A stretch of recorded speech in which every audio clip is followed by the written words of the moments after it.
ಸ್ಪರ್ಧಾರ್ಥಿ ಮಿತ್ರರೆಲ್ಲರನ್ನು ಕೂಡ achievers academy YouTube ಚಾನಲ್ಗೆ ಸ್ವಾಗತಿಸುತ್ತಾ ನಾನು ಇವತ್ತು ಈ ತರಗತಿನ ಸ್ಟಾರ್ಟ್ ಮಾಡ್ತಾ ಇದ್ದೀನಿ.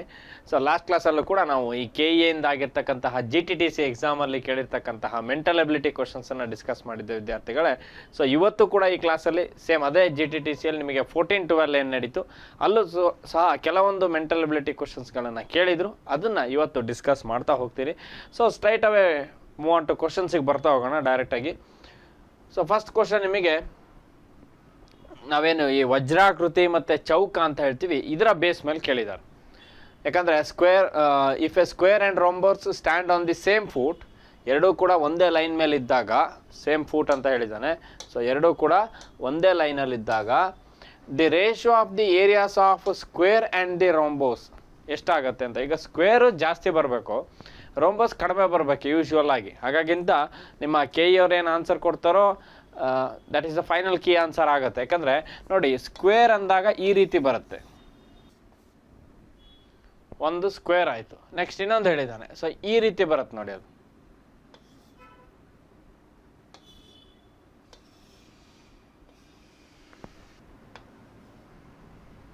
ಸೊ ಈ ರೀತಿ ಬರುತ್ತೆ. ಸೊ ಅವಾಗ ಏನಾಗುತ್ತೆ, ಇದು ಜಾಸ್ತಿ ಆಗಬೇಕು. ಏನು, ಒಂದು ಚೌಕ ಮತ್ತು ವಜ್ರಾಕೃತಿಯ ಒಂದೇ ಪಾದದ ಮೇಲೆ ನಿಂತರೆ ಚೌಕ ಮತ್ತು ವಜ್ರಾಕೃತಿಯ ವಿಸ್ತೀರ್ಣಗಳ ಅನುಪಾತ ಎಷ್ಟು ಅಂತ. ಸೊ ಈಗ ಚೌಕ ಮತ್ತು ವಜ್ರಾಕೃತಿಯ ವಿಸ್ತೀರ್ಣಗಳ ಅನುಪಾತ ಅಂದರೆ ಚೌಕ ಒಂದಕ್ಕಿಂತ ಹೆಚ್ಚಾಗಬೇಕು, ಯಾವುದು, ವಜ್ರಾಕೃತಿಗಿಂತ. ಹಾಗಾಗಿಂದ ನಿಮ್ಮ KE ಆನ್ಸರ್ ಫೈನಲ್ ಆನ್ಸರ್ ಆಗುತ್ತೆ. ಅಥವಾ ನೀವೇನಾದ್ರು ಅಬ್ಜೆಕ್ಷನ್ ಇದ್ದರೆ ಅದಕ್ಕೆ ಅಬ್ಜೆಕ್ಷನ್ ಹಾಕ್ಬೋದು. ಯಾಕಂದರೆ ಏರಿಯಾ ಇದು ಜಾಸ್ತಿ ಆಗುತ್ತೆ, ಇದು ಕಡಿಮೆ ಆಗುತ್ತೆ. ಹಾಗಾಗಿ ಚೌಕದ ಏರಿಯಾ ಏನಿದೆ ಅದು ವಜ್ರಾಕೃತಿಯ ವಿಸ್ತೀರ್ಣಗಳ ಅನುಪಾತಕ್ಕೆ ಕಂಪೇರ್ ಮಾಡಿದಾಗ ಚೌಕ ಒಂದಕ್ಕಿಂತ ಹೆಚ್ಚಾಗಿರಬೇಕು. ಸೊ ಒಂದಕ್ಕೆ ಸಮ ಆಗ್ಲಿಕ್ಕಂತೂ ಚಾನ್ಸ್ ಇಲ್ಲ. 1/2 ಅಂತ ಹೇಳಿದ್ದಾನೆ, 1/4 ಅಂತ ಹೇಳಿದ್ದಾನೆ. ಹಾಗಾಗಿ ಒಂದಕ್ಕಿಂತ ಹೆಚ್ಚಾಗಿರಬೇಕು ಅನ್ನೋದು ನಿಮ್ಮ ಕರೆಕ್ಟ್ ಆನ್ಸರ್ ಆಗುತ್ತೆ. ಹಾಗಾಗಿಂದ ನೋಡಿ, KE ಆನ್ಸರ್ ಫೈನಲೈಸ್ ಆಗುತ್ತೆ ಇಲ್ಲಿ. ಅವ್ರು ಏನು ಕೀ ಆನ್ಸರ್ ಕೊಡ್ತಾರೋ, ಸೊ ನೀವೇನಾದ್ರು ಅಬ್ಜೆಕ್ಷನ್ ಇದ್ದರೆ ಅಲ್ಲೇ ಅಬ್ಜೆಕ್ಷನ್ಸ್ ಹಾಕ್ಬೋದು. ನೆಕ್ಸ್ಟ್ ಸೆಕೆಂಡ್ ಕ್ವಶನ್ಸಿಗೆ ಬರೋಣ. ಸೊ ಸೀಟಿಂಗ್ ಅರೇಂಜ್ಮೆಂಟ್ ಬೇಸ್ ಮೇಲೆ ಒಂದು ಕ್ವಶನ್ಸನ್ನು ಕೇಳಿದ್ದಾರೆ. There are 8 person, number of person ಬಗ್ಗೆ ಸ್ಪೆಸಿಫಿಕ್ ಇನ್ಫಾರ್ಮೇಷನ್ ಇದೆ. ಹಾಗಾಗಿ ನೀವು ಕೌಂಟ್ ಮಾಡೋ ಅವಶ್ಯಕತೆ ಇಲ್ಲ, 8 ಜನ ಇರಲೇಬೇಕು. ಅಲ್ಲಿಗೆ A ಇಂದ ಸ್ಟಾರ್ಟ್ ಆದರೆ ಹೆಚ್ಚಿಗೆ ಎಂಡ್ ಆಗಿರಬೇಕು, ಅವೆಲ್ಲದೂ ಗೊತ್ತಿರಬೇಕು. ABCD ಆರ್ಡರ್ ವೈಸ್ ಇದೆ ಅಂದರೆ A to H, ಯಾಕಂದರೆ H ವ್ಯಾಲ್ಯೂ 8 ಬರುತ್ತೆ. ABCDಯಲ್ಲಿ ಹೆಚ್ಚೇ last. Are sitting in 2 rows, ಅಂದರೆ 2 ರೋದಲ್ಲಿದ್ದಾರೆ. Opposite to each other. ನೋಡಿ, ಆಪೋಸಿಟ್ ಟು ಈಚ್ ಅದರ್ ಅಂದರೆ ಈ ರೀತಿ, ಇದು ಒಂದು ರೋ ಆಗುತ್ತೆ, ಇದು ಇನ್ನೊಂದು ರೋ ಆಗುತ್ತೆ. ಅವಾಗ ಏನಾಗುತ್ತೆ, ಆಪೋಸಿಟ್ ಟು ಈಚ್ ಅದರ್ ಆಗುತ್ತೆ. There are 4 people each row. ಈಗ 8 ಜನ ಇದ್ಮೇಲೆ ಅಂದರೆ 4 ಜನ ಡಿವೈಡ್ ಆಗಲೇಬೇಕು. ಫಸ್ಟ್ ಒಂದು ರೋದಲ್ಲಿ 4 ಜನ, ಇನ್ನೊಂದು ರೋದಲ್ಲಿ 4 ಜನ. ಕಂಡೀಷನ್ ಏನಿದೆ, B and C. So B and C sitting facing each other. Facing each other ಅಂದರೆ ಒಂದರಲ್ಲಿ B ಬರಬೇಕು, ಇನ್ನೊಂದರಲ್ಲಿ C ಬರಬೇಕು. ನೋಡಿ, ಈ ರೀತಿ ಫೇಸ್ ಮಾಡಬೇಕು, B ಮತ್ತು C. ಇದು ಫೇಸಿಂಗ್ ಈಚ್ ಅದರ್ ಆಗುತ್ತೆ. Next C is between D and E. D ಮತ್ತು E ನಡುವೆ C ಇರಬೇಕು. D ಮತ್ತು E ನಡುವೆ C ಇರಬೇಕು. ಗೊತ್ತಿಲ್ಲ ಯಾವ ರೋದಲ್ಲಿ ಬರ್ತಾರೆ, ಏನು ಇನ್ಫಾರ್ಮೇಷನ್ ಇಲ್ಲ. H is sitting to the immediate left of E. ಇದು important. H is sitting to the immediate left of E ಅಂದರೆ H ಇಲ್ಲೇ ಬರಬೇಕು, ಬೇರೆ ಕಡೆ ಆಪ್ಷನ್ ಇಲ್ಲ. ಯಾಕಂದ್ರೆ ಆಲ್ರೆಡಿ 3 ಜನ ಬಂದಿದ್ದಾರಲ್ಲ, ಇನ್ನು ಒಬ್ಬನೇ ಬ್ಯಾಲೆನ್ಸ್ ಇರೋದು. ಸೊ ಇದರ ಲೆಫ್ಟ್ ಯಾವುದಾಗತ್ತೆ, ಈಗ DC ಇಲ್ಲಿ ಹಾಕಿದರೆ ನೀವು ನಾರ್ತ್ ಫೇಸಿಂಗಲ್ಲಿದೆ, ಈ ಕಡೆ ರೈಟ್ ಆಗುತ್ತೆ, ಈ ಕಡೆ ಲೆಫ್ಟ್ ಆಗುತ್ತೆ. ಹಾಗಾಗಿ DC ಇಲ್ಲಿ ಹಾಕಿದರೆ ಮತ್ತೆ ಲೆಫ್ಟ್ ಜಾಗ ಇಲ್ಲ. ಹಾಗಾಗಿ ಇದೇ ಕರೆಕ್ಟು, ಸೌತ್ ಫೇಸಿಂಗೇ ಕರೆಕ್ಟು. ಅವಾಗ ಏನಾಗುತ್ತೆ, ಸೌತ್ ಫೇಸಿಂಗಲ್ಲಿ ನಿಮಗೆ DCE ಕಂಡೀಷನ್ಗಳು ಕರೆಕ್ಟಾಗಿ ಗೊತ್ತಿರಬೇಕು. D ಮತ್ತು E ನಡುವೆ C ಬರಬೇಕು ಅಂತ ಹೇಳಿದ್ದಾರೆ. C is between D and E. ಒಂದು H is sitting to the immediate left of E. ಈಗ E ಇಲ್ಲಿದ್ದಾನೆ, ಸೌತ್ ಫೇಸಿಂಗ್ ಇದ್ದಾನೆ. ಹಾಗಾದ್ರೆ ಲೆಫ್ಟ್ ಯಾವ ಕಡೆ ಬರಬೇಕು, ನನ್ನ ರೈಟ್ ಏನಿದೆಯೋ ಅದೇ ಲೆಫ್ಟ್ ಆಗಿರುತ್ತೆ. ಹಾಗಾದ್ರೆ ಇಲ್ಲಿ ಯಾರು ಬರಬೇಕು, H ಬರಬೇಕು. ಮುಗೀತಾ, ಒಂದು ರೋ ಫಿನಿಶ್ ಆಯಿತು ಅದ್ರ ಬೇಸ್ ಮೇಲೆ. ಅದಕ್ಕೆ ಹೇಳಿದ್ದು ನೋಡಿ, ಇನಿಷಿಯಲಿ ಗೊತ್ತೇ ಇಲ್ಲ ನನಗೆ ಎಲ್ಲಿ ಬರ್ತಾನೆ B. ನೀವೇನಾದ್ರು B ಇಲ್ಲ ಹಾಕೊಂಡ್ರೆ ನಿಮ್ಮ ಆನ್ಸರ್ ತಪ್ಪಾಗುತ್ತೆ, ಆಯಿತಾ. ಸೊ ಇದು ಬೇಕಾದರೆ ನೀವು ಇದನ್ನು ರೋ 1 ಅಂತ ತಗೋಬೋದು. ರೋ 1ನಲ್ಲಿ ನೀವು B ಹಾಕ್ಕೊಂಡ್ರೆ ನಿಮ್ಮ ಆನ್ಸರ್ ತಪ್ಪು, ಆಯಿತಾ. ಹಾಗಾಗಿ ನೆಕ್ಸ್ಟು ಈಗ ನೋಡಿ, ಸಿಗೆ ಆಪೋಸಿಟ್ ಯಾರು ಇರಬೇಕು, B ಇರಬೇಕು. ಇಲ್ಲಿ B ಹಾಕ್ಬೋದಲ್ವಾ, ಸಿಗೆ ಆಪೋಸಿಟ್ ಆಗ್ತಾನೆ, B ಪ್ಲೇಸ್ ಮಾಡಿ. Next H is sitting immediate left of E ಆಯ್ತಾ. Person H and F are seated diagonally opposite. ಅಂದರೆ ಕಾರ್ನರ್ ಆಪೋಸಿಟ್ ಬರಬೇಕು. ಡಯಾಗ್ನಲಿ ಅಂದರೆ ಹೆಚ್ ಇಲ್ಲಿದ್ರೆ ಎಫ್ ಇಲ್ಲಿ ಬರ್ಬೇಕು ನೋಡಿ. ಇದು ಡಯಾಗ್ನಲಿ ಆಪೋಸಿಟ್ ಆಯಿತಾ. ಅದನ್ನು ನಾವು ಡಯಾಗ್ನಲಿ ಆಪೋಸಿಟ್, ಕರ್ಣೀಯವಾಗಿ ವಿರುದ್ಧವಾಗಿ ಕುಳಿತಿದ್ದಾರೆ ಅಂತ ಹೇಳ್ತೀವಿ ಕನ್ನಡದಲ್ಲಿ. G and B are not close to each other. Not close to each other ಅಂದರೆ ಇವರಿಬ್ಬರು ನಿಮ್ಮ ಭಾಷೆಯಲ್ಲಿ ಹೇಳೋದಾದರೆ ಅಕ್ಕಪಕ್ಕ ಬರೋ ಹಾಗಿಲ್ಲ ಅಥವಾ ನೈಬರ್ಸ್ ಆಗೋ ಹಾಗಿಲ್ಲ. ಅಂದರೆ ಜಿ ಮತ್ತು ಬಿ ಜೊತೆಲಿ ಬರಬಾರ್ದು ಅಥವಾ ಅಕ್ಕಪಕ್ಕದಲ್ಲಿ ಬರಬಾರ್ದು. ಈಗ ಅಕ್ಕಪಕ್ಕದಲ್ಲಿ ಬರಬಾರ್ದು ಅಂದರೆ ಇಲ್ಲಿ ಬಿ ಇದ್ದಾನೆ ಅಂದರೆ ಇಲ್ಲಿ ಜಿ ಹಾಕಕ್ಕೆ ಬರಲ್ಲ. ಹಾಗಾಗಿ ಜಿಗೆ ಇದು ಒಂದೇ ಪ್ಲೇಸ್ ಆಗುತ್ತೆ ವಿದ್ಯಾರ್ಥಿಗಳು ಆಯಿತಾ. ಬಿ ಪಕ್ಕದಲ್ಲಿ ಜಿ ಬರಬಾರ್ದು, ಬಂದರೆ ತಪ್ಪದು. Not close to each other. Who is in front of A. ಹಾಗಾದ್ರೆ ಉಳಿದವ್ರು ಯಾರೀಗ? ಎ. ಇವನಿಲ್ಲಿ ಫಿಕ್ಸ್ ಆಗಬೇಕಾ? ಅಲ್ಲಿಗೆ ಎಲ್ಲ ನಂಬರ್ ಆಫ್ ಪರ್ಸನ್ಸ್ಗಳು ಫಿಕ್ಸ್ ಆದ್ರಲ್ವಾ. 8 persons A B C D E F G H ಆಯಿತು. ಏನು ಕೇಳಿದ್ದಾರೆ question? Who is in front of A ಅಥವಾ ಎಯ ಮುಂದೆ ಯಾರಿದ್ದಾರೆ. ಹಾಗಾದರೆ ಎಗೆ ಯಾರಿದ್ದಾರೆ ಇಲ್ಲಿ? ಇ ಇದ್ದಾನೆ. So option 1 is the right answer. Option 1 is the right answer. ಎಗೆ ಆಪೋಸಿಟ್ ಆಗಿ ಯಾರಿದ್ದಾರೆ ಅಂದರೆ ಇ ಇದ್ದಾರೆ. ಅದೇ ನಿಮ್ಮ ರೈಟ್ ಆನ್ಸರ್. ಭಾಳ ಸಿಂಪಲ್ ಕ್ವಶನ್ನು. ಬಟ್ ನೀವು ಏನು ಮಾಡ್ತೀರಂದರೆ ಭಾಳಷ್ಟು ಜನ ವಿದ್ಯಾರ್ಥಿಗಳು ಏನು ಮಾಡ್ತಾರೆ ಅಂದರೆ ಕ್ವಶನ್ ಓದಿದ ಕೂಡಲೇ ರೋ 1 ರೋ 2 ಗೊತ್ತಿಲ್ಲ, ಡಿ ಮತ್ತು ಸಿ. ಕ್ವಶನ್ ಓದಿದ ಕೂಡಲೇ ಯಾವುದೊಂದು ರೋಗ ಹಾಕೊಂಡ್ಬಿಡ್ತೀರಿ, ಸಾಲ್ವ್ ಆಗಲ್ಲ. ಅದಕ್ಕೆ ನೋಡಿ ಇಲ್ಲಿ ತನಕ ನಿಮಗೆ ಹಿಂಟ್ಸ್ ಸಿಗಲ್ಲ. ಎಲ್ಲಿ ಹಿಂಟ್ಸ್ ಸಿಗತ್ತೆ ಅಂದರೆ H is sitting to the immediate left of E, ಇಲ್ಲಿ ಹಿಂಟ್ಸ್ ಸಿಗತ್ತೆ. ಅದ್ರ ಬೇಸ್ ಮೇಲೆ ಏನು ಮಾಡ್ಬೋದು? ಕಂಪ್ಲೀಟ್ ಕ್ವಶನ್ಸನ್ನು ಸಾಲ್ವ್ ಮಾಡ್ಬೋದು. ಫಸ್ಟೇ ಪ್ಲೇಸ್ ಮಾಡ್ಕೊಂಡ್ರೆ ನಿಮಗೆ 2 ಪಾಸಿಬಿಲಿಟಿ ಬರುತ್ತೆ. ಅದಕ್ಕೆ ಪಾಸಿಬಿಲಿಟಿ ಏನು ಅವಶ್ಯಕತೆ ಇಲ್ಲ, ಡೈರೆಕ್ಟಾಗಿ ಮಾಡ್ಬೋದು. Second question based on that calendar ಆಯಿತಾ. If the 4th Saturday of a month, ಒಂದು ಮಂತಿನ 4ನೇ ಶನಿವಾರ, ಫಾಲ್ಸ್ ಆನ್ 22nd ಡೇ ಆಯಿತಾ. ಅದು ಯಾವಾಗ ಬರುತ್ತೆ? 22nd ಡೇಟಿಗೆ ಸ್ಯಾಟರ್ಡೇ ಬರುತ್ತಂತೆ. Then which week is 13th day of that month. ಅದೇ ತಿಂಗಳಿನ 13ನೇ ತಾರೀಕು ಯಾವಾಗ ಬರುತ್ತೆ? ಬಹಳ ಸಿಂಪಲ್ ಕ್ವಶನ್. ಇದನ್ನು ಬುದ್ಧಿವಂತರು 22ರಲ್ಲಿ 13 ಮೈನಸ್ ಮಾಡಿ ಮತ್ತು ಅದನ್ನು 7ರಿಂದ ಡಿವೈಡ್ ಮಾಡಿ ಏನೇನೋ ಮಾಡ್ತೀರಿ ನೋಡಿ. ಯಾವುದೂ ಅವಶ್ಯಕತೆ ಇಲ್ಲ. ಫಸ್ಟ್ ಏನು? 4th ಸ್ಯಾಟರ್ಡೆ ಶನಿವಾರ ಬರುತ್ತೆ ಒಂದು ತಿಂಗಳಿಂದು. ಯಾವ ಡೇಟ್ ಅದು? 22nd. ಇಷ್ಟೇ ಬೇಕು ನನಗೆ. 22ನೇ ತಾರೀಕು ಸ್ಯಾಟರ್ಡೆ ಬಂದಿದೆ. ನಿಮ್ಮ ಮನೇಲಿ ನಿಮ್ಮ ಅಜ್ಜ ಅಜ್ಜಿಗಳನ್ನು ಕೇಳಿ, ಭಾಳ ಸಿಂಪಲಾಗಿ ಹೇಳ್ತಾರೆ. ಇವತ್ತಿಗೆ 8 ದಿನಕ್ಕೆ, ಇವತ್ತಿಗೆ 15 ದಿನಕ್ಕೆ, ಇವತ್ತಿಗೆ 22 ದಿನಕ್ಕೆ ಅಂದರೆ ಅದೇ ದಿನ ಬರಬೇಕು ಆಯಿತಾ. ಇವತ್ತು ಶುಕ್ರವಾರ ಆದರೆ ಇನ್ನು ಇವತ್ತು ಬಿಟ್ಟು ಇನ್ನು 8 ದಿನಕ್ಕೆ ಶುಕ್ರವಾರನೇ, ಮತ್ತು 22 ದಿನಕ್ಕೆ ಶುಕ್ರವಾರನೇ, ಮತ್ತು 15 ದಿನಕ್ಕೆ ಶುಕ್ರವಾರನೇ ಆಯಿತಾ. ಹಾಗಾಗಿ 22ನೇ ತಾರೀಕು ಸ್ಯಾಟರ್ಡೆ ಬಂದಿದೆ ಅಂದರೆ ಸೊ ಅದರಲ್ಲಿ 7 ಮೈನಸ್ ಮಾಡಿದರೆ ನೆಕ್ಸ್ಟ್ ಅದು ಸ್ಯಾಟರ್ಡೇನೇ ಬಂದಿರುತ್ತೆ. ಅಂದರೆ 15ನೇ ತಾರೀಕು ಕೂಡ ಸ್ಯಾಟರ್ಡೇನೇ ಬಂದಿರಬೇಕು ಆಯಿತಾ. 8ನೇ ತಾರೀಕು ಕೂಡ ಸ್ಯಾಟರ್ಡೇನೇ ಬಂದಿರಬೇಕು. ಇವತ್ತಿಗೆ 8 ದಿನಕ್ಕೆ, ಇವತ್ತಿಗೆ 15 ದಿನಕ್ಕೆ, ಇವತ್ತಿಗೆ 22 ದಿನಕ್ಕೆ, 1ನೇ ತಾರೀಕು ಕೂಡ ಸ್ಯಾಟರ್ಡೇನೇ ಬಂದಿರಬೇಕು. ನೀವು ಕ್ಯಾಲ್ಕುಲೇಟ್ ಮಾಡಿದ್ರು ಒಂದೇ, ಬಿಟ್ಟರು ಒಂದು, ಡೈರೆಕ್ಟ್ ಮಾಡ್ಬೋದು. ಅದೇ ಬೇರೆ ಮಂತ್ ಕೇಳಿದರೆ 7ರಿಂದ ಡಿವೈಡ್ ಮಾಡೋದು ಏನೋ ಮಾಡಬೇಕಿತ್ತು ಆಯಿತಾ. ಈಗೇನು ಕೇಳಿದ ನಾನು? 13ನೇ ತಾರೀಕು, ಅದೇ ತಿಂಗಳ 13ನೇ ತಾರೀಕು ನೋಡಿ. 15ನೇ ತಾರೀಕು ಸ್ಯಾಟರ್ಡೆ ಬಂತು, ಹಿಂದೆ ಕೇಳಿದ್ದಾನೆ. ಹಾಗಾದರೆ 15 ಸ್ಯಾಟರ್ಡೆ ಆದರೆ 14 ಏನಾಗಬೇಕು? ಫ್ರೈಡೆ ಆಗಬೇಕು. 13 ಏನಾಗಬೇಕು? ಥರ್ಸ್ಡೇ ಆಗಬೇಕು. ಹಾಗಾದರೆ ನಿಮ್ಮ ಆನ್ಸರ್ ಯಾವುದು? ಗುರುವಾರ ಆಯಿತಾ. ಇದು ನಿಮ್ಮ ಕರೆಕ್ಟ್ ಆನ್ಸರ್. ಇಲ್ಲಿ ಏನು ಡಿವೈಡ್ ಮಾಡೋದೇ ಬೇಡ ನೋಡಿ. ಭಾಳಷ್ಟು ಜನ ಇದನ್ನು ಏನು ಮಾಡ್ತಾರೆ ಅಂದರೆ 22, 13 ಮೈನಸ್ ಮಾಡ್ತಾರೆ 22ರಲ್ಲಿ. ಆ ಡಿಫ್ರೆನ್ಸ್ ಏನಿದೆ ಅದನ್ನು 7ರಿಂದ ಡಿವೈಡ್ ಮಾಡ್ತಾರೆ. 7 2 9 ಆಯಿತು. 9ನ್ನು 7ರಿಂದ ಡಿವೈಡ್ ಮಾಡಿದ್ರೆ 2 ಉಳಿತು. 2 ದಿನ ಹಿಂದೆ ಹೋಗಬೇಕು. ಅಂದರೆ ಸ್ಯಾಟರ್ಡೆಯಿಂದ 2 ದಿನ ಹಿಂದೆ ಅಂದರೆ ಗುರುವಾರ. ಅದು ಅದೇ ಆನ್ಸರು ಆಯಿತಾ. 7ರಿಂದ ಡಿವೈಡ್ ಮಾಡಿದ್ರು ಅದೇ ಆನ್ಸರು, ಡೈರೆಕ್ಟ್ ಬರೆದ್ರು ಅದೇ ಆನ್ಸರ್. ಹಾಗಾಗಿ ಕ್ವಶನ್ ಯಾವ ಥರ ಕೊಡ್ತಾನೆ ಅನ್ನೋದ್ರ ಮೇಲೆ ನಿಮ್ಮ ಸೊಲ್ಯೂಷನ್ ಡಿಪೆಂಡ್ ಆಗಿರುತ್ತೆ. ಎಲ್ಲೋ ಕಡೆನೂ 7ರಿಂದ ಡಿವೈಡ್ ಮಾಡಬೇಕು ಅನ್ನೋದೇನಿಲ್ಲ. Next, how many squares are in the figure below. ಭಾಳ ಸಿಂಪಲ್ ಕ್ವಶನ್ಸ್ ಕೇಳಿದೆ. ಎಷ್ಟು ಸ್ಕ್ವೇರ್ಗಳಿದ್ದಾವೆ? ಇಂಡಿವಿಜುವಲ್ ಆಗಿ ಸ್ಕ್ವೇರ್ಗಳನ್ನು ಕೊಟ್ಟಿದ್ದಾನೆ, ಡೈರೆಕ್ಟ್ ಕ್ಯಾಲ್ಕುಲೇಟ್ ಮಾಡ್ಕೊಳ್ಬೋದು. ಮತ್ತು ಇಲ್ಲಿ ಯಾವುದೇ ಕಾರಣಕ್ಕೂ ABCD ಯಾವುದನ್ನು ಕೂಡ ಯೂಸ್ ಮಾಡಿಬಿಡಿ, ಇಂಡಿವಿಜುವಲನ್ನು ಚೆಕ್ ಮಾಡ್ಕೊಳ್ಳಿ. 1 2 3 4 5 6 7 8 9 10 ಆಯಿತಾ. ಇಂಡಿವಿಜುವಲ್ ಆಗಿ ಅಷ್ಟು ಸ್ಕ್ವೇರ್ ಇದೆ. 10 ಆಯ್ತು ಪ್ಲಸ್, ಅದೇ ಆನ್ಸರ್ ಅಲ್ಲ. ನೆಕ್ಸ್ಟು ಇದಾ ಅದಷ್ಟು 1 to 10 ತನಕ ಕೌಂಟ್ ಮಾಡ್ಕೊಂಡ್ರಿ. 10 ಪ್ಲಸ್. ನೆಕ್ಸ್ಟ್ ನೋಡಿ, ಈ ಏನು ಸ್ಕ್ವೇರ್ಗಳು ಇಂಟರ್ಸೆಕ್ಟ್ ಆಗಿದೆ,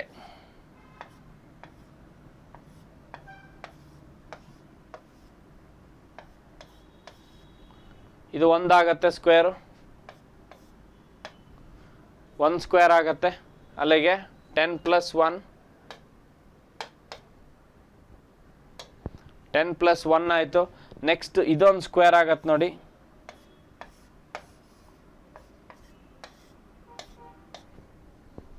10 ಪ್ಲಸ್ 2, ಅಲ್ಲಿಗೆ 12 ಆಯಿತು. ನೆಕ್ಸ್ಟ್ ಇನ್ನೂ ಒಂದು ಸ್ಕ್ವೇರ್ ಆಗುತ್ತೆ, ಅದೊಂದು ಸ್ಕ್ವೇರ್ ಆಗುತ್ತೆ ಇಂಟರ್ಸೆಕ್ಟ್ ಆಗಿರೋದು. ಸೊ ಅಲ್ಲಿಗೆ 10 ಪ್ಲಸ್ 3 13 ಆಯಿತು. ಆಪ್ಷನ್ 13 ಇದ್ರೆ ಟಿಕ್ ಹಾಕ್ತೀರಿ, 13 ರೈಟ್ ಆನ್ಸರ್ ಅಂತ. That is wrong. ಇನ್ನೊಂದು ಕ್ರಾಸ್ ಇಂಟರ್ಸೆಕ್ಟ್ ಆಗಿದೆ ನೋಡ್ರಿ,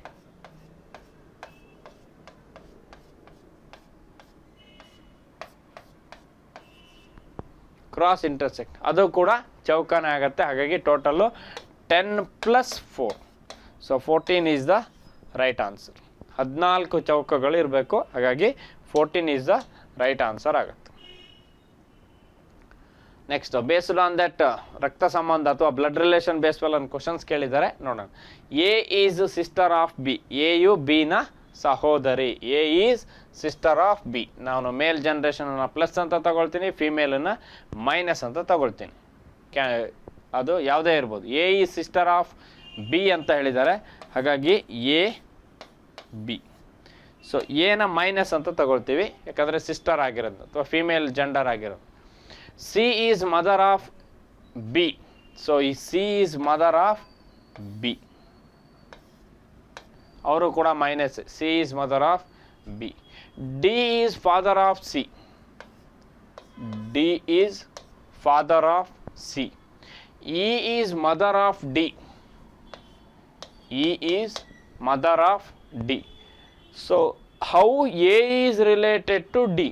How A is related to D? D is related to A ಅಲ್ಲ, D. ಎರಡು ಆಪ್ಷನ್ ಇದೆ ನೋಡಿ, ಭಾಳಷ್ಟು. ಯಾಕಂದರೆ ಸಾಲ್ವ್ ಮಾಡೋ ತನಕ ಕಷ್ಟಪಟ್ಟು ಕ್ವಶನ್ ಸಾಲ್ವ್ ಮಾಡಿ ಆನ್ಸರ್ ಟಿಕ್ ಹಾಕ್ಬೇಡ, ತಪ್ಪು ಮಾಡಬೇಡ್ರಿ. ಭಾಳಷ್ಟು ಜನ ಆನ್ಸರ್ ಟಿಕ್ ಹಾಕ್ಬೇಕಾದ್ರೆ ತಪ್ಪು ಮಾಡ್ತಾರೆ ಕ್ವಶನ್ ಓದೋ ಸ್ಪೀಡಲ್ಲಿ. ನೋಡಿ, ರಿವರ್ಸ್ ಕೇಳಿದಾನೆ. A is related to D ಕೇಳಿರೋದು, D is related to A ಕೇಳಿದರೆ ಅಜ್ಜ, ಆಯಿತಾ? ಯಾಕಂದರೆ ಅಮ್ಮನ ಅಪ್ಪ, ಸೊ ಅಮ್ಮನ ಅಪ್ಪ ಅಜ್ಜ ಆಗಬೇಕು, ಅದು ಆಪ್ಷನ್ ಇದೆ. ಬಟ್ ಅಜ್ಜ ಆನ್ಸರ್ ಅಲ್ಲ ಇಲ್ಲಿ, ಉಲ್ಟಾ ಕೇಳಿ ರಿವರ್ಸ್ ಕೇಳಿದಾನೆ. D is related to A ಅಲ್ಲ, A is related to D. ಯಾಕಂದರೆ ಎ ಯು ಡಿಗೆ ಹೇಗೆ ಸಂಬಂಧ ಹೊಂದಿದ್ದಾನೆ, ಎ ಯು ಡಿಗೆ ಹೇಗೆ ಸಂಬಂಧ ಹೊಂದಿದ್ದಾನೆ ಅಂದರೆ ಎ ಏನಾಗಿರಬೇಕು, ಡಿಯ ಮಗಳ ಮಗಳು.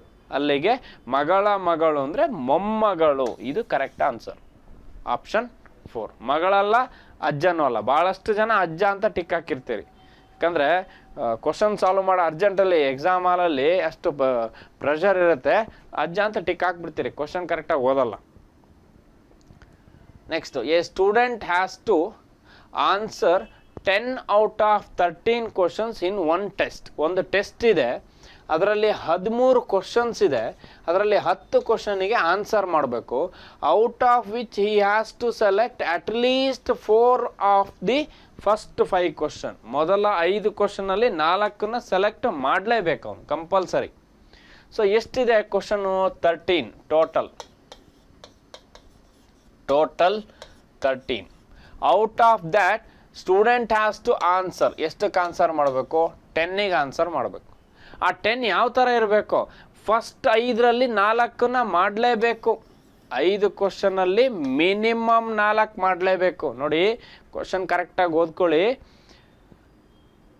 ಅದರಲ್ಲಿ ಅವನು ಮೊದಲ 5 ಪ್ರಶ್ನೆಗಳಲ್ಲಿ ಕನಿಷ್ಠ 4 ಪ್ರಶ್ನೆಗಳನ್ನು ಆಯ್ಕೆ ಮಾಡಿಕೊಳ್ಳಲೇಬೇಕು, ಮಾಡಲೇಬೇಕು. 4ನ್ನ ಸರ್ 5 ಮಾಡ್ಬೋದಾ? 5ಕ್ಕೆ 5 ಮಾಡ್ಬೋದು. ಫಸ್ಟ್ 5ಕ್ಕೆ 5 ಮಾಡ್ಬೋದು, 5ರಲ್ಲಿ 4 ಮಾಡಲೇಬೇಕು. 3 ಮಾಡಿದರೆ ತಪ್ಪು, ಆಯಿತಾ?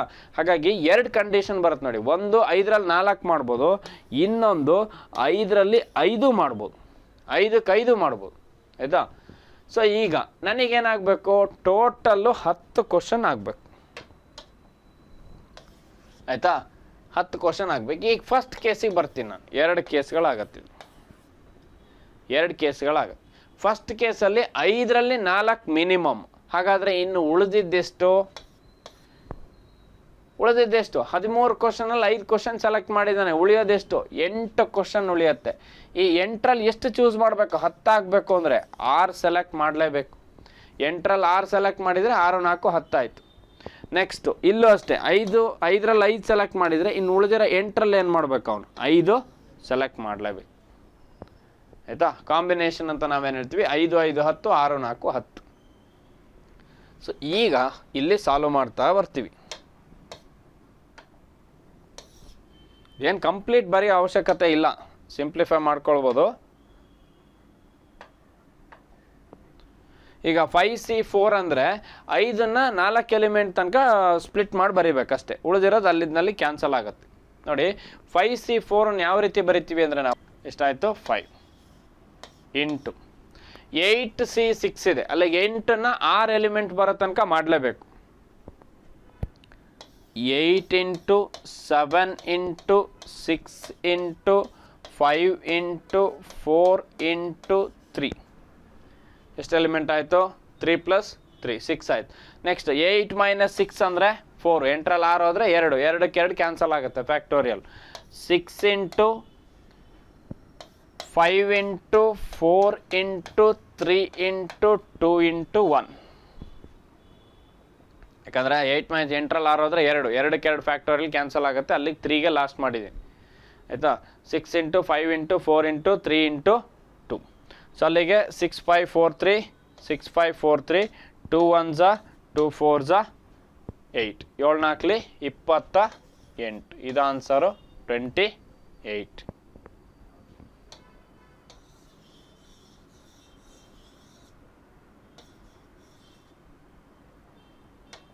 28. ನೆಕ್ಸ್ಟ್ 5C5 ಅಂದರೆ ಆನ್ಸರ್ 1. ಇದು ನಿಮಗೆ ಗೊತ್ತಿರುತ್ತೆ. 5C0 ಅಂದರೆ ಆನ್ಸರ್ 1, 5C5 ಅಂದರೆ 1. ಯಾಕಂದರೆ 5 - 5 ಫ್ಯಾಕ್ಟೋರಿಯಲ್ಲು 0ನೇ ಬರುತ್ತೆ. 5ಗೆ 5 ಫ್ಯಾಕ್ಟೋರಿಯಲ್ ಕ್ಯಾನ್ಸಲ್ ಆಗುತ್ತೆ. ಆನ್ಸರ್ 1. ಸೊ ಅಲ್ಲಿಗೆ 28 5 ಸೊ 28 5 ಅಂದರೆ 25ಲಿ 100, 8 5ಲಿ 40, 140 ಆಯ್ತು. ಇದು ಟೋಟಲ್ 140. ನೆಕ್ಸ್ಟ್ 8C5 ಅಂದರೆ 8ನ್ನ 5 ಎಲಿಮೆಂಟ್ಸ್ ತನಕ ಡಿವೈಡ್ ಮಾಡಬೇಕು. 8 into 7 into 6 into 5 into 4 into 5 elements ತನಕ ಆಯಿತಾ? 3 + 2 5. ಅಲ್ಲಿಗೆ ಲಾಸ್ಟ್.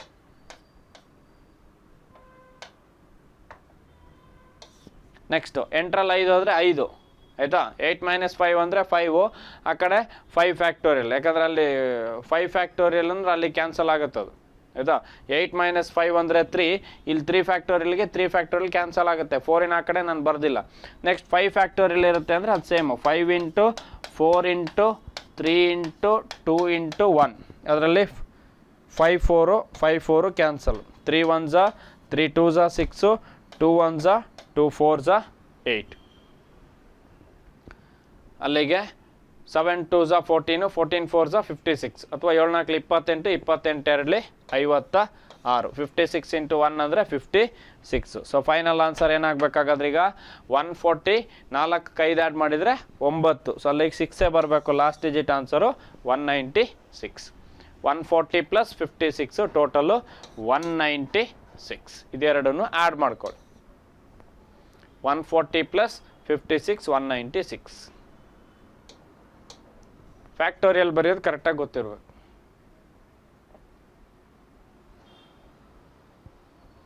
ನೆಕ್ಸ್ಟು ಈ ಕೆಳಗಿನ ಚಿತ್ರದಲ್ಲಿ ಒಟ್ಟು ಎಷ್ಟು ತ್ರಿಭುಜಗಳಿವೆ? Total number of triangles. ಭಾಳ ಸಿಂಪಲ್ ಕ್ವಶನ್ ಇದೆ ಬಿಡ್ರಿ. ಯಾಕಂದರೆ ಇಲ್ಲೆಲ್ಲೂ ಕೂಡ ಲೈನನ್ನು ಸ್ಟ್ರಕ್ ಮಾಡಿಲ್ಲ ಅವನು, ಅಥವಾ ಲೈನನ್ನು ಕಟ್ ಮಾಡಿಲ್ಲ. ಎಲ್ಲ ಸೇಮ್ ಲೈನ್ಸೇ ಮೆನ್ಷನ್ ಮಾಡಿದ್ದಾನೆ. 1 2 3 4 ಇದೆ. 4ಅಲ್ಲೂ ಲೈನ್ಸ್ ಒಂದೇ ರೀತಿ ಇದೆ. ಹಾಗಾಗಿ 1 2 3 ಆ್ಯಡ್ ಮಾಡೋದ್ರಾಯ್ತು. 1 + 2 + 3. ಇದರಲ್ಲಿ 6. ನೆಕ್ಸ್ಟ್ ಇದರಲ್ಲೂ 6, ಇದರಲ್ಲೂ 6, ಇದರಲ್ಲೂ 6. ಸೊ ಅಲ್ಲಿಗೆ 6 6 6 6 4 24. 1 + 2 + 3 6 4 24. ಭಾಳ ಸಿಂಪಲ್ ಕ್ವಶನ್ಸ್ ಕೇಳಿದ್ದ. ಯಾವುದು? ಟ್ರಯಾಂಗಲ್ ಮತ್ತು ನಿಮ್ಮ ಸರ್ಕಲ್ ಬೇಸ್ ಮೇಲೆ, ಅಥವಾ ಏನು ಪ್ರೀವಿಯಸ್ ಒಂದು ಕ್ವಶನ್ ಕೇಳಿದ್ವಲ್ಲ, ಎಷ್ಟು ಚೌಕಗಳಿವೆ. 2 ಸಿಂಪಲ್ ಕ್ವಶನ್ಸ್ ಇದೆ. ಹಾಗಾಗಿ ಏನು 1 2 3 ಇದೆ ಅದನ್ನು ಆ್ಯಡ್ ಮಾಡ್ಕೊಳ್ತಾ ಹೋದ್ರೆ ಆಯಿತು. ಯಾಕಂದರೆ ಎಲ್ಲೂ ಕೂಡ ಲೈನ್ಸ್ ಕಟ್ ಆಗಿಲ್ಲ. ಲೈನ್ಸ್ ಕಟ್ ಆದರೆ ಸ್ಕಿಪ್ ಮಾಡಬೇಕಾಗತ್ತೆ. ಇಲ್ಲಿ 3 ಇಂಟರ್ಸೆಕ್ಟ್ ಮಾಡಿದ್ದಾನೆ, ಇಲ್ಲಿ 2 ಇಂಟರ್ಸೆಕ್ಟ್ ಮಾಡಿರ್ತಾನೆ, ಅವಾಗ ಇಂಟರ್ಸೆಕ್ಟ್ ಮಾಡಿರೋದು ಮಾತ್ರ ತಗೋಬೇಕು. ನೆಕ್ಸ್ಟ್ ಕ್ವಶನಿಗೆ ಬರೋಣ.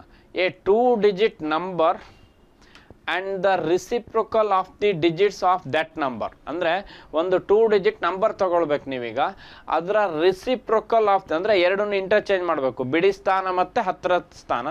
ರಿಸಿಪ್ರೊಕಲ್ of digits of that number, the difference between the number obtained by substitutions is 27. So what is the difference between the those figures ಅಂತ ಕೇಳಿದ್ದಾನೆ. ಅಂದರೆ ಅದರ ಎರಡರ ನಡುವೆ ಡಿಫ್ರೆನ್ಸ್ 27 ಬರಬೇಕಂತೆ. ನೋಡೋಣ, ಯಾವುದಾದ್ರು ಒಂದು ನಂಬರ್ ತೊಗೊಳ್ಳಿ. ಈಗ 54 ತೊಗೊಳ್ತೀನಿ ನಾನು, 54 ಅನ್ನೋದು ಒಂದು ನಂಬರ್ ತೊಗೊಂಡಿದ್ದೀನಿ. ಈಗ ಏನು ಮಾಡಬೇಕು, 54ನ್ನು A 2 digit number and reciprocal of the digits, ಅಂದರೆ ಇದು ಎರಡನ್ನು ಇಂಟರ್ಚೇಂಜ್ ಮಾಡಬೇಕು ಡಿಜಿಟ್ಸ್ಗಳನ್ನು, ಅದನ್ನೇ ರಿಸಿಪ್ರೊಕಲ್ ಅಂತೀವಿ. 54 45 ಆಯಿತಾ. ಡಿಜಿಟ್ಸ್ ಚೇಂಜ್ ಮಾಡಿ, 54ರಲ್ಲಿರೋ 2 ಡಿಜಿಟ್ಸನ್ನು ಇಂಟರ್ಚೇಂಜ್ ಮಾಡ್ಕೊಳ್ಳಿ. ನೋಡಿ ಈ ರೀತಿ ಇಂಟರ್ಚೇಂಜ್ ಮಾಡ್ಕೊಳ್ಬೇಕು, ಅದನ್ನೇ ರಿಸಿಪ್ರೊಕಲ್ ಆಫ್ ಡಿಜಿಟ್ಸ್ ಅಂತ ಹೇಳ್ತೀವಿ. ಸೊ ಏನಾಗತ್ತೆ ಹಾಗಾದರೆ, digits the difference between the number obtained by substitution. ಇದು ಎರಡನ್ನೂ ಕೂಡ ಮೈನಸ್ ಮಾಡಿದರೆ 27 ಬರಬೇಕಂತೆ. ಸೊ ಬೈ ಸಬ್ಸ್ಟಿಟ್ಯೂಟ್ 54 45 ಎಷ್ಟು ಬರುತ್ತೆ, 9 ಬರುತ್ತೆ ಆಯಿತಾ. 9 ಅನ್ನೋದು 27 ಟೇಬಲ್ ಅಥವಾ 9 ಟೇಬಲಲ್ಲಿ 27 ಬಂದೇ ಬರುತ್ತೆ. By substitution is 27. ನೀವು 27 ಬರೋ ಥರ ನಂಬರ್ನ ಬೇಕಾದ್ರೂ ತಗೋಬೋದು. So what is the difference between the those figures, ಅಂದರೆ ಆ ನಂಬರ್ ತೊಗೊಂಡಿರ್ತೀರಲ್ವಾ, ಇದು ಎರಡರ ನಡುವೆ ಡಿಫ್ರೆನ್ಸ್ ಏನಾಗುತ್ತೆ ಅಂತ ನೋಡಿ. 5 ಮತ್ತು 4ರ ನಡುವೆ ಡಿಫ್ರೆನ್ಸು 1 ಬರುತ್ತೆ ಆಯಿತಾ. ಬಟ್ ಇಲ್ಲಿ ಆನ್ಸರ್ 1 ಅಲ್ಲ, ಯಾಕಂದರೆ ಇಲ್ಲಿ ಆನ್ಸರ್ ನನಗೆ 27 ಡಿಫ್ರೆನ್ಸ್ ಬರಬೇಕು. 9 ಬಂದಿದೆ ನೋಡಿ. 9ನ್ನು ಎಷ್ಟು ಸಲ ಮಾಡಿದರೆ 27 ಬರುತ್ತೆ, 9 3 27 ಬರುತ್ತೆ. ಹಾಗಾದ್ರೆ ನಿಮಗೆ ಏನು ಡಿಫ್ರೆನ್ಸ್ ಬಂತು ಅದನ್ನು 3 ಟೈಮ್ಸ್ ಮಾಡಿ ಎಷ್ಟು ಬರುತ್ತೆ, 3 ಬರುತ್ತೆ. ಹಾಗಾದರೆ ನೀವು ತಗೊಂಡಿರ್ತಕ್ಕಂಥ ನಂಬರಿನ 2 ಡಿಜಿಟ್ಗಳ ನಡುವಿನ ಡಿಫ್ರೆನ್ಸ್ ಏನಾಗಿರಬೇಕು, 3 ಬರಬೇಕು. ಸೊ 3 ಬಂದರೆ ನಿಮಗೆ 27 ಡಿಫ್ರೆನ್ಸ್ ಬರುತ್ತೆ, 1 ಬಂದರೆ 9 ಡಿಫ್ರೆನ್ಸ್ ಬರುತ್ತೆ. ಅದೇನು 27ರಲ್ಲೇ ಮಾಡಬೇಕು ಅಂತೇನಿಲ್ಲ, ನೀವು ಬೇಕಾದ್ರೆ ಮಾಡಿ ನೋಡಿ. 2 ಡಿಜಿಟ್ ನಡುವೆ 3 ಬರ್ತಕ್ಕಂತಹ ಡಿಫ್ರೆನ್ಸ್ ತಗೊಂಡು ಮಾಡಬೇಕು ಆಯಿತಾ. ಅದು ಅದೇ ಆನ್ಸರ್. ಯಾವ್ದು ತಗೊಳ್ತೀರಿ, 2 ಡಿಜಿಟ್ ನಡುವೆ 3 ಡಿಫ್ರೆನ್ಸ್ ಬರ್ಬೇಕು. 74 ತಗೊಳ್ಬೋದಾ, 74. 7 ಮತ್ತು 4ರ ನಡುವೆ ಡಿಫ್ರೆನ್ಸ್ ಏನಾಗುತ್ತೆ, 3 ಆಗುತ್ತೆ, 74 ಆಯಿತಾ. ನೆಕ್ಸ್ಟ್ 47 ತಗೊಂಡ್ರೆ ಉಲ್ಟಾ ಮಾಡಿ, ಡಿಜಿಟ್ಸನ್ನು ಇಂಟರ್ಚೇಂಜ್ ಮಾಡಿ 47 ತಗೊಳ್ಳಿ. ಇವಾಗ ಡಿಫ್ರೆನ್ಸ್ ಎಷ್ಟು ಬರುತ್ತೆ, 50ರಿಂದ 74 ಅಂದರೆ 24. ಈ ಕಡೆ 3 ಇದೆ ಅಂದರೆ 27 ಡಿಫ್ರೆನ್ಸ್ ಬರಬೇಕಲ್ಲ. ಈ ಕಡೆ 27 ಡಿಫ್ರೆನ್ಸು, ಇದು ಎರಡರ ನಡುವೆ ಡಿಫ್ರೆನ್ಸ್ ಎಷ್ಟು, 3. ಅವನು ಅದನ್ನು ಹೇಳಿರೋದು, ಸಬ್ಟ್ರ್ಯಾಕ್ಟ್ ಮಾಡಿದಾಗ ಅಥವಾ ಸಬ್ಸ್ಟಿಟ್ಯೂಷನ್ ಮಾಡಿದಾಗ 27 ಡಿಫ್ರೆನ್ಸ್ ಬರುತ್ತೆ. ಅಂದರೆ ಡಿಜಿಟ್ಸ್ ನಡುವೆ ಡಿಫ್ರೆನ್ಸ್ ಏನು, ನಾವು ನಂಬರ್ ತೊಗೊಂಡಿದ್ದೀನಲ್ಲ ಒರಿಜಿನಲ್ ನಂಬರ್ 74, ಈ 2 ಡಿಜಿಟ್ ನಡುವೆ ಡಿಫ್ರೆನ್ಸ್ ಏನಾಗುತ್ತೆ ಅಂತ ಕೇಳಿದ್ದಾನೆ. 7 ಮತ್ತು 4ರ ನಡುವೆ ಡಿಫ್ರೆನ್ಸು ವಿದ್ಯಾರ್ಥಿಗಳೇ 3. ಅದಕ್ಕೆ ಹೇಳಿದ್ದು 9 3 27 ಅಂದರೆ 1 3 3 ಆಗಿರಬೇಕು. ಮತ್ತು ಅದನ್ನೇನು 27 ಬರೋ ತನಕ ಸಾಲ್ವ್ ಮಾಡೋ ಅವಶ್ಯಕತೆ ಇಲ್ಲ. ನೆಕ್ಸ್ಟ್ ಕ್ವಶನಿಗೆ ಬರೋಣ. ಎ ಬ್ಯಾಗ್ ಕಂಟೈನ್ಸ್, ಇದು ಭಾಳ ಇಂಪಾರ್ಟೆಂಟ್ ಕ್ವಶನು ನೋಡಿ, ಎಲ್ಲ ಎಕ್ಸಾಮ್ಗಳಲ್ಲೂ ಕೇಳಿದ್ದಾನೆ ಈ ಪೈಸೆ ಬಗ್ಗೆ ಆಯಿತಾ. A bag contains 25 paise, 10 paise and 5 paise coin. 25, 10, 5 in the ratio of 3:4:5. If there are 70 rupees total, how many 10 paise coins are there in the bag ಆಯಿತಾ. So ಇಲ್ಲಿ ಬಹಳಷ್ಟು ಜನ ಏನು ಮಾಡ್ತಾರೆ, ಪೈಸೆನ ರುಪೀಸಿಗೆ ಕನ್ವರ್ಟ್ ಮಾಡ್ತೀರಾ. ಎಕ್ಸಾಮಲ್ಲಿ ಮಾಡಬೇಡಿ, ಪೈಸೆನ ರುಪೀಸಿಗೆ ಕನ್ವರ್ಟ್ ಮಾಡಬೇಡಿ. ಯಾವುದು ವ್ಯಾಲ್ಯೂ ಕಡಿಮೆ ಇದೆ ಅದನ್ನು ಮಾಡಿರಿ. ನೋಡಿ ಎಲ್ಲದನ್ನು ಪೈಸೆ ಕೊಟ್ಟಿದ್ದಾನೆ, ಹಾಗಾಗಿ ಕ್ವಶನನ್ನು ಪೈಸೆ ಬೇಸ್ ಮೇಲೆ ಮಾಡ್ಬೋದು. ಯಾಕಂದರೆ ಪೈಸೆನ ರುಪೀಸಿಗೆ ಕನ್ವರ್ಟ್ ಮಾಡಬೇಕು ಅಂದರೆ ಡಿನಾಮಿನೇಟ್ರಲ್ಲಿ 100 ಬರ್ಕೊಳ್ಬೇಕು, ಪೈಸಾ ಡಿವೈಡೆಡ್ ಬೈ 100 ಮಾಡಬೇಕು, ಕಾಂಪ್ಲಿಕೇಟೆಡ್ ಆಗುತ್ತೆ. ಗಿವನ್ ರುಪೀಸ್ ಇಂಟು 100 ಮಾಡಿ, ಯಾವಾಗ ಅದು ಪೈಸೆ ಕನ್ವರ್ಟ್ ಆಗುತ್ತೆ. ಫಾರ್ ಎಕ್ಸಾಂಪಲು 25 ಪೈಸೆ ಇದೆ, ರೇಷಿಯೋ ಏನಿದೆ 25ರದ್ದು 3 ಇದೆ. ಅದೇ ರೀತಿ ನೆಕ್ಸ್ಟು 10 ಪೈಸೆದ ರೇಷಿಯೋ ಎಷ್ಟಿದೆ, 4 ಇದೆ, 10 × 4 ಮಾಡಿ. 5 ಪೈಸೆದು ಎಷ್ಟಿದೆ ರೇಷಿಯೋ, 5 ಇದೆ, ಸೊ ಅಲ್ಲಿಗೆ 5 × 5 5 ಇಂಟು 5.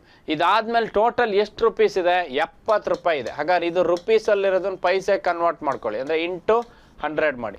ರುಪೀಸ್ ಇಂಟು 100 ಮಾಡಿದರೆ ಪೈಸಾ ಆಗುತ್ತೆ. ಈಗ 25 3 75, 14 40, 5 5 25, 70 700 ಅಥವಾ 7000 ಹಂಗೆ ಬೇಕಾದ್ರೆ ಬರ್ಕೋಬೋದು. 70 ಇಂಟು 100 ಅಷ್ಟೇ ಬರ್ಕೋಬೋದು, ಇಲ್ಲ 7000. ಈಗ 75 40 25, ಸೊ 75 25 100 ಆಗುತ್ತೆ. 100 ಪ್ಲಸ್ 40 ಅಂದರೆ 140 ಆಯಿತು. 140 ಈಸ್ ಈಕ್ವಲ್ ಟು 7000 ಆದರೆ 0 0 ಕ್ಯಾನ್ಸಲ್. ಸೊ 7 1s 7 2s 14 ಆಯಿತಾ. Next 2 1s 2 5s 10 50.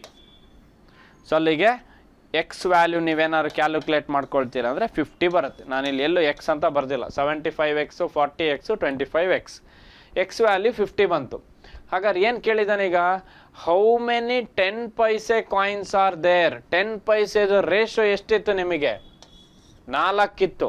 ಹಾಗಾದರೆ ಎಕ್ಸ್ ವ್ಯಾಲ್ಯೂ ಎಷ್ಟು ಬಂತು? 50 ಬಂತು. ಸೊ ಹಾಗಾದರೆ 50 ಇಂಟು 4 ಏನಾಗುತ್ತೆ? That is 200. 5 4 20, 200 ಕಾಯಿನ್ ಇರಬೇಕು ನೋಡಿ. 10 ಪೈಸೆದು 200 ಕಾಯಿನ್ ಇರಬೇಕು. 25 ಪೈಸೆದು 150 ಕಾಯಿನ್ ಇರಬೇಕು. 5 ಪೈಸೆದು 5 4 20, ಅದು ಅಷ್ಟೇ ಇರಬೇಕು.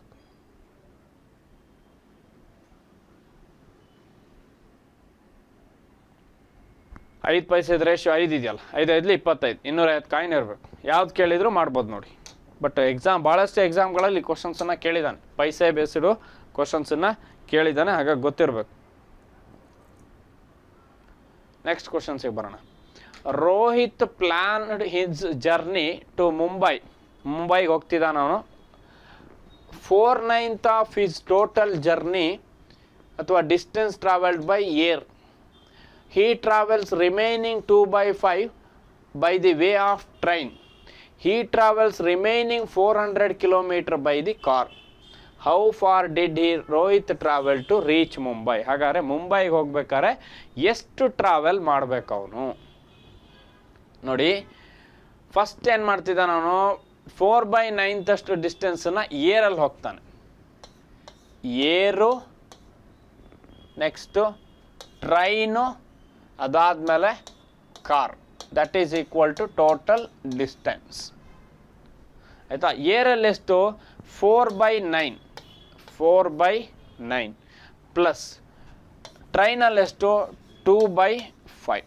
ಕಾರಿನ ಬರ್ಕೊಳಕ್ಕೆ ಬರಲ್ಲ, ಯಾಕಂದರೆ ಕಾರಿಂದ 400 ಕಿಲೋಮೀಟ್ರ್ ಕೊಟ್ಟಿದ್ದಾನೆ, ಇವೆರಡು ಫ್ರ್ಯಾಕ್ಷನಲ್ಲಿ ಕೊಟ್ಟಿದ್ದಾನೆ ಪಾರ್ಟಲ್ಲಿ. ಹಾಗಾಗಿ 2/5 9/5 ನೋಡಿ. ಸಿಂಪಲ್ ಏನಿಲ್ಲ, ಈ ಡಿನಾಮಿನೇಟ್ರಿಗೆ LCM ಮಾಡ್ಕೊಂಡ್ರೆ ಮುಗ್ದೋಯ್ತು ಆಯಿತಾ. ಈ 9 ಮತ್ತು 5 LCM ಏನಾಗುತ್ತೆ? 45 ಕಿಲೋಮೀಟ್ರ್ ಆಗುತ್ತೆ. 95 45 ಆಯಿತಾ. ಸೊ ಅದನ್ನು ಈಗ ಸ್ಪ್ಲಿಟ್ ಮಾಡ್ಕೊಳ್ತಾ ಬರಬೇಕು. ಆ 45ರಲ್ಲಿ ಫಸ್ಟ್ ಎಷ್ಟು ಕಿಲೋಮೀಟ್ರ್ ಹೋಗಿದ್ದಾನೆ, ಆಮೇಲೆ ಟ್ರೈನಲ್ಲಿ ಎಷ್ಟು ಹೋಗಿದ್ದಾನೆ, ನೆಕ್ಸ್ಟ್ ಕಾರಲ್ಲಿ 400 ಕಿಲೋಮೀಟ್ರ್ ಹೋಗಿದ್ದಾನೆ, ಟೋಟಲ್ ಡಿಸ್ಟೆನ್ಸ್ ಏನಾಗುತ್ತೆ. ಸೊ ಈಗ ನೀವು ಏರ್ ಅಂತ ಬಂದಾಗ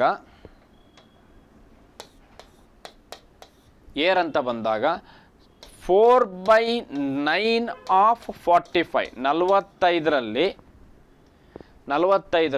4 ಪಾರ್ಟಷ್ಟು ಮಾತ್ರ ಅವನು ಏರಲ್ಲಿ ಹೋಗಿರೋದು. 9 5s 45, ಸೊ ಅಲ್ಲಿ 4 5s 20 ಕಿಲೋಮೀಟರ್. 45 ಕಿಲೋಮೀಟ್ರಲ್ಲಿ 20 ಕಿಲೋಮೀಟ್ರನ್ನ ಅವನು ಏರಲ್ಲಿ ಹೋಗಿದ್ದಾನೆ ಅಂದರೆ ಟ್ರೈನಲ್ಲಿ ರಿಮೈನಿಂಗಲ್ಲಿ 2/5. ರಿಮೈನಿಂಗ್ ಎಷ್ಟಾಗತ್ತೆ? ಈಗ 45ರಲ್ಲಿ 20 ಕಿಲೋಮೀಟ್ರ್ ಹೋಗಿದ್ದಾನೆ, ಇನ್ನು ಉಳಿದಿದ್ದೆಷ್ಟು? 25. 45 ಬರ್ಕೋಬೇಡಿ, ಭಾಳ ಕೇರ್ಫುಲ್ ಆಗಿರಿ.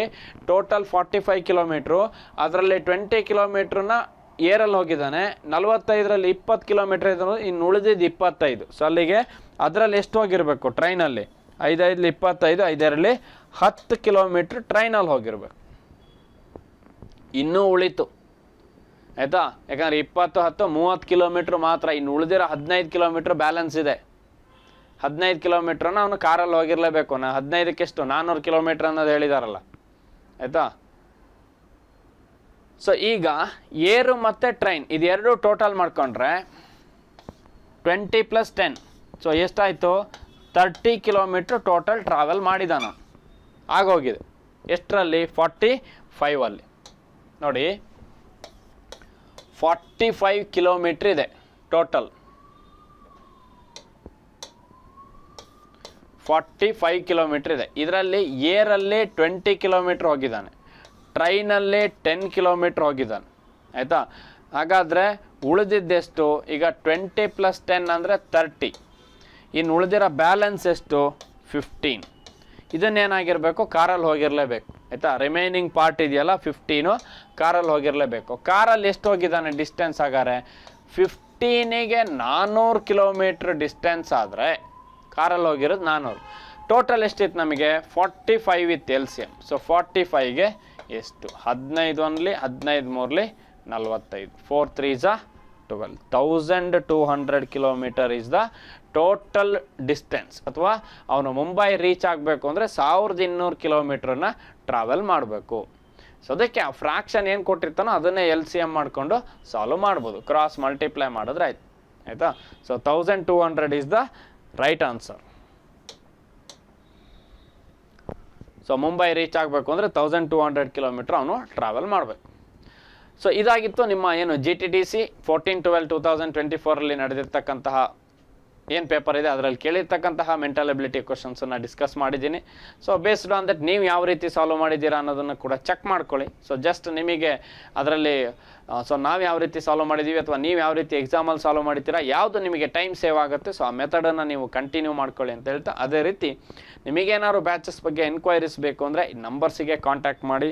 ಸೊ ಜೊತೆಗೆ ಅಚೀವರ್ಸಿನ ಯೂಟ್ಯೂಬ್ ಚಾನಲ್ ಆಗಿರ್ಬೋದು, ಸೊ ಟೆಲಿಗ್ರಾಮ್ ಚಾನಲ್ಗಳಾಗಿರ್ಬೋದು, ಸ್ವಲ್ಪ ಟಚ್ಚಲ್ಲಿರಿ ಅಥವಾ ಅದನ್ನು ಸ್ವಲ್ಪ ಸಬ್ಸ್ಕ್ರೈಬ್ ಮಾಡ್ಕೊಳ್ಳಿ ಅಂತ ಹೇಳ್ತಾ, ಅಥವಾ ಅದರಲ್ಲಿ ಇರ್ತಕ್ಕಂಥ ಇನ್ಫಾರ್ಮೇಷನನ್ನು ಯೂಸ್ ಮಾಡ್ಕೊಳ್ಳಿ. ಮುಂಬರ್ತಕ್ಕಂತಹ ದಿನಗಳಲ್ಲೂ ಸಾಕಷ್ಟು ಎಕ್ಸಾಮ್ಗಳಿರುತ್ತೆ. ಸೊ ಎಲ್ಲ ಎಕ್ಸಾಮ್ಗಳು ಕೂಡ ನಿಮಗೆ ಶುಭವಾಗಲಿ ಅಂತ ಹೇಳ್ತಾ ನನ್ನ ಕ್ಲಾಸನ್ನು ಇವತ್ತು ನಾನು ಕಂಪ್ಲೀಟ್ ಮಾಡ್ತಾ ಇದ್ದೀನಿ. Thank you for watching. Thank you.